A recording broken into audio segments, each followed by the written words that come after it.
Hello, my name is Mike Wagner, and I'm a professor in the School of Journalism and Mass Communication at the University of Wisconsin-Madison, where I direct the Center for Communication and Civic Renewal.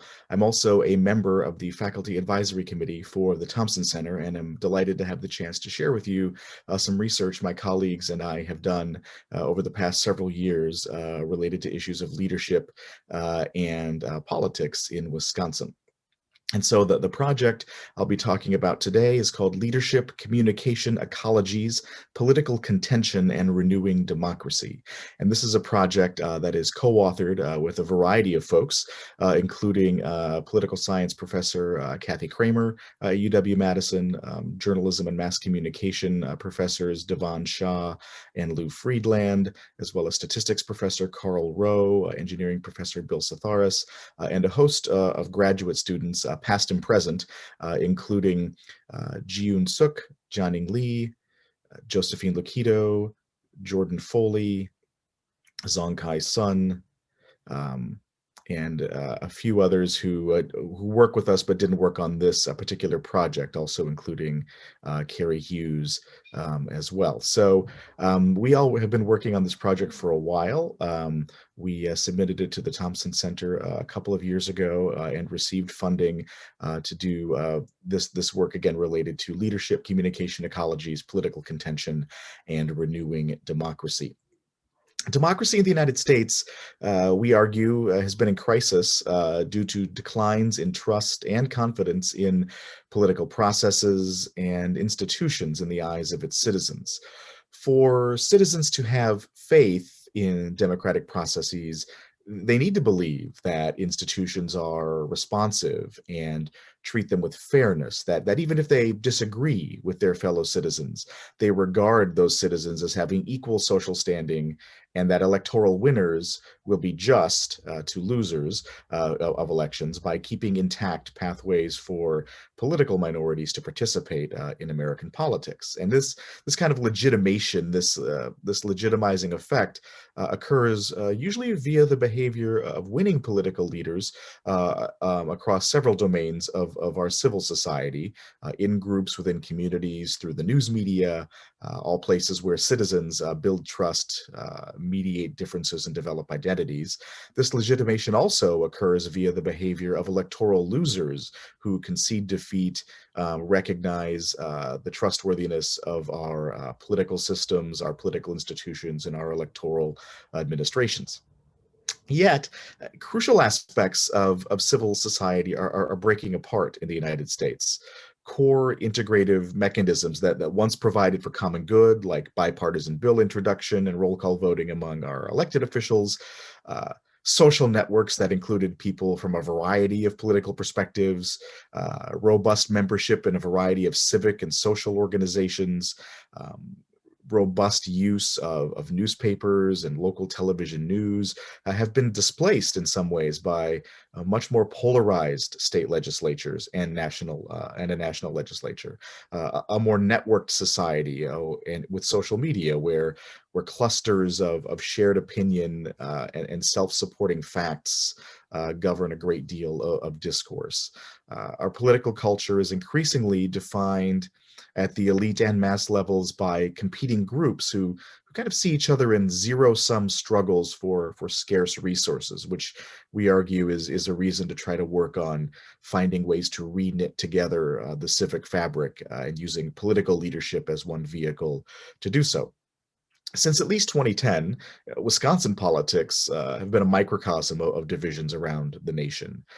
Many different layers of social connection and communication kind of undergird this increased acrimony that we've seen in our state. They include shifts in news coverage, declines in newspaper readership, heated rhetoric on political talk radio, the rise of social media that links local and national politics in ways that they hadn't been linked before, the bombarding of citizens with political advertising, divisive appeals embedded in elite discourse. Here, elites are our elected officials mainly.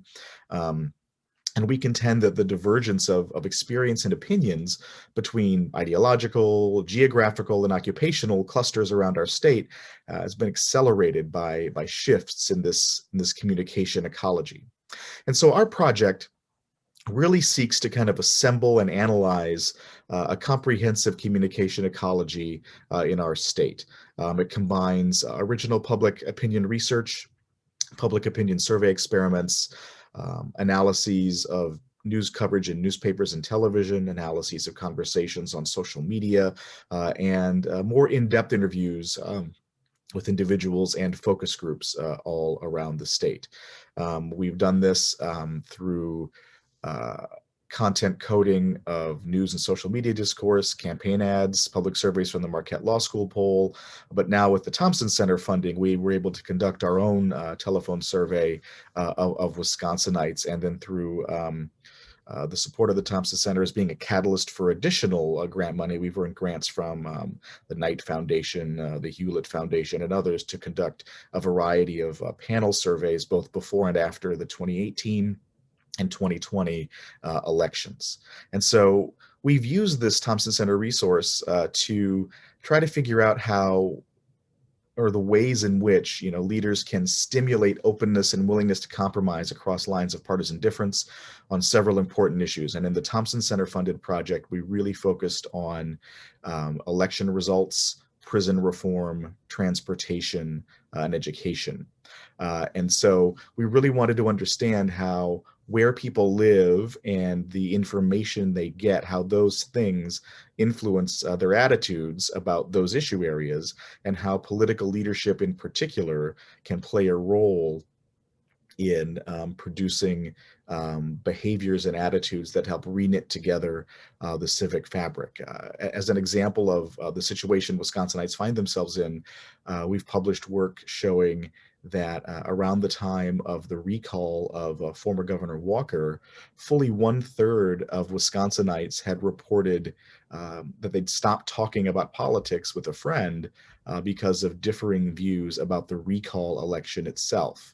And so, that's pretty striking to see 1 in 3 Wisconsinites admitting to engaging in that behavior. Flash forward to some of the data from the Thompson Center funded study, and we found that that percentage had gone up to 50%, and that 20% of Wisconsinites had said they'd actually just outright ended a friendship, not just stop talking politics and talk about the Packers or something else, but outright ended a friendship with a friend or family member over disagreements about contentious politics in our state. So that's 1 in 5 of us who've had that experience, at least. And so we find the state fractured in a variety of ways. And we're trying to understand how the nature of the relationship between the discourse of political leaders and these interpersonal flows of communication where we're talking with each other can help us understand how to reknit together the civic fabric. So in the spring of 2019, we conducted a telephone survey of 960 Wisconsin adults. We used the firm LHK Partners, which is the same firm that conducts the Marquette Law School poll, or at least did through the end of 2020. And we learned that Wisconsinites across party lines agree on a wide variety of ideas related to democratic fairness, related to elections, and also related to the potential reduction in partisan polarization more generally. So in terms of elections, we found that Wisconsinites strongly prefer a nonpartisan committee to design the districts that state lawmakers represent. They believe that the political party that receives the most votes should have the most seats in the state legislature, whereas currently that's not the way elections tend to turn out in Wisconsin. But strong majorities of both Republicans and Democrats believed again that a nonpartisan committee should design the districts, and that a way to recognize or an example of democratic fairness would be the side that got the most votes ended up having the most seats, and that a redistricting strategy that ended in that result would be a more democratic, small d democratic, not a political party, but the nature of our governing system would be a more democratic process. So we found some evidence related to the support of this nonpartisan redistricting panel in general. We also found Wisconsinites overall disapproving of the behavior of the lame duck session of Congress, or I'm sorry, lame duck session of the state legislature that occurred between the election of Governor Tony Evers and his inauguration. And so in that lame duck session, the state legislature met and changed some of the powers of the governor and some of the powers of the attorney general between election day and inauguration day. And 55% of Wisconsinites disapproved of that. Here, unlike the redistricting example, the results were more partisan in nature. Democrats were much more likely to strongly disapprove of the lame duck session activities than were Republicans. Independents looked more like Democrats in this data, where they disapproved of it at about a 60% clip overall. And so there were ideas related to that were more partisan in nature. There was also some more partisan findings with respect to what leaders can do, right? One thing political leaders can do is choose to try to compromise with the other political party in order to advance the interests of the folks that they represent. And so we conducted a survey experiment where we randomly assigned one of 4 people as being the person or the political leader doing the compromising. So in one condition, Donald Trump was doing the compromising. In another condition, Barack Obama was doing the compromising. In another condition, Tony Evers was doing the compromising. And in the last condition, Scott Walker was doing the compromising. So we have two Republicans, one Republican president, one Republican governor, and 2 Democrats, one Democratic president, one Democratic governor.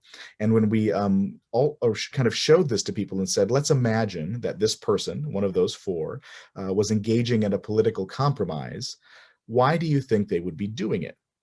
And we gave folks a list of several different options, including things like in order to get something done, because they would not be able to get something done without the other side, in order to look good, because they're sincerely interested in the other side's ideas, things like that. And what we found was that in general, people tended to trust the intentions of their own side more than they trusted the intentions of the other side. So Democrats gave more kind of positive descriptions of why Barack Obama and Tony Evers might engage in compromise, and Republicans gave more positive explanations for why Scott Walker and Donald Trump might engage in compromise.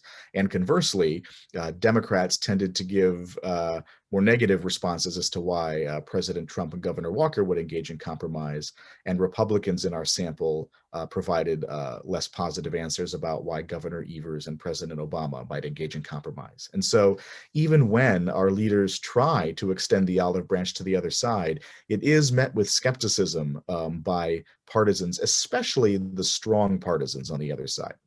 We wanted to understand what underlied that finding, and we found it wasn't really a geographic factor. It wasn't that folks living in rural Wisconsin were different than those living in small town Wisconsin and suburban Wisconsin and urban Wisconsin. We didn't really find geographic differences in terms of the community people lived, or whether folks lived in the southern or northern part of the state, the eastern or western part of the state, or anything like that. We did find differences in the information people used. And so people who used more homogeneous kinds of information or had a more partisan news diet. So Republicans who spent more time listening to conservative talk radio, watching Fox News, spending time on Newsmax or InfoWars or reading the National Review. So from traditional conservatism to extreme conservatism, people who spent more time in that communication ecology and spent virtually no time on, say, MSNBC or more liberal sources of information were likely to be the most skeptical of Democrats engaging in compromise, whereas Democrats who had a more liberal information diet, spending more time with MSNBC, with more left-leaning political blogs, who had more of a homogeneous interpersonal talk network where the people they talked politics with were Democrats like them and not people crossing party lines. Those were folks who tended to be much more skeptical of compromises made by political leaders in the Republican Party. We did find that both Democrats and Republicans who had a more diverse information diet, so the Democrat who watched some Fox News, the Republican who spent some time on MSNBC, for example, were folks who were far more likely to say that the reason a leader from the other party was engaging in compromise was in order to get something done, was in order to make an accomplishment, or even in some cases were doing so because they honestly thought that the other side had some good ideas. And so we do have evidence suggesting that people who use a more diverse information diet are also the folks who are more likely to think that bipartisan political compromise is being done for reasons that can advance the interests of the country as a whole. Of course, the people who engage in these more balanced media diets are a much smaller group than folks who avoid the news altogether, as well as being a smaller group than those who have a much more partisan media diet altogether. So we spent some time learning about people's attitudes about elections and governing and what leaders can do. We also asked questions about prison reform and found that in Wisconsin, Wisconsinites favored prison to work reform. About 80% of Wisconsinites favored vocational training for prisoners while they're in prison. 58% favored tax breaks for businesses hiring prisoners and former prisoners. And 62% thought that businesses should get tax breaks if they hired a former prisoner who completed vocational training while incarcerated. So this gives us a kind of an understanding of small changes in public opinion based upon the sorts of educational opportunities offered to people in prison, and then whether folks in prison take those opportunities and complete a vocational program. And again, in all cases, 80% for vocational training, 58% for tax breaks for businesses hiring prisoners and former prisoners, and 62% who say the tax break should occur so long as the prisoner completed vocational training while incarcerated, all suggest that there's an open door for leaders in Wisconsin to seek policy remedies related to prison reform. They also, Wisconsinites, favored a state legislature funneling more resources into fixing state roads related to transportation. 59% favored a proposal that had been made by Governor Evers in 2019 to raise the gas tax 8 cents a gallon. That dropped a bit when we provided more context about something called the minimum markup law. And so when we explained it a little bit more, it dropped from 59% to 54%, but still a majority of folks favoring that. 82% of Wisconsinites favored fixing the roads we already have as compared to investing in new transportation technology like high-speed trains. Those findings held across ideological lines. 70% of Wisconsinites said they favored compromise to get something done as compared to sticking to your principles no matter what. And the more diverse the media diet an individual Wisconsinite had, the less likely they were to hold extreme partisan attitudes, the more likely to favor compromise in the legislature, as we talked about a little bit before, and the more likely they are to split their ticket when they vote, which is to say vote for some Democrats and some Republicans. So we learned quite a bit about Wisconsinites' support for changes to the electoral administration system and districting, their support for various prison to work activities, and also some support they had related to various transportation goals that might be pursued by our state lawmakers. So after conducting this research, I've been delighted to present it in 15 communities around Wisconsin, including places like Marathon County and Green Bay and La Crosse, and also Madison, Milwaukee, Middleton, Sun Prairie, and the like. I also had the opportunity to participate in the Wisconsin State Legislature's UW-Madison Day Capitol Flash Talks at the state capitol. So I was able to give a very brief talk to some state lawmakers and many members of state legislative staffs about our findings. Those led to many individual meetings with state lawmakers about the results from our public opinion survey. We've also parlayed our work into a lot of news attention from Wisconsin Public Television and Public Radio, television in Milwaukee, Green Bay, La Crosse, Eau Claire, Madison, and the like, and then radio from all around the state as well. We published some public-facing versions of our work in local newspapers in Madison and also in Vox.com, a national online magazine. And we've also published some work less related to the Thompson Center project, but related to the more broad information ecology work at the Brookings Institution's tech stream related to fact checking, and also some stuff related to the endorsement of conspiracy theories from different kinds of individuals around the state and nation. And so we've done a lot of public presentations of this work. Some of the work will also be part of a book that we have coming out in the upcoming year from Cambridge University Press. This is co-authored with most of the folks I mentioned at the beginning of the presentation as well, and in a variety of more academic journal articles that are coming out in the next year or two.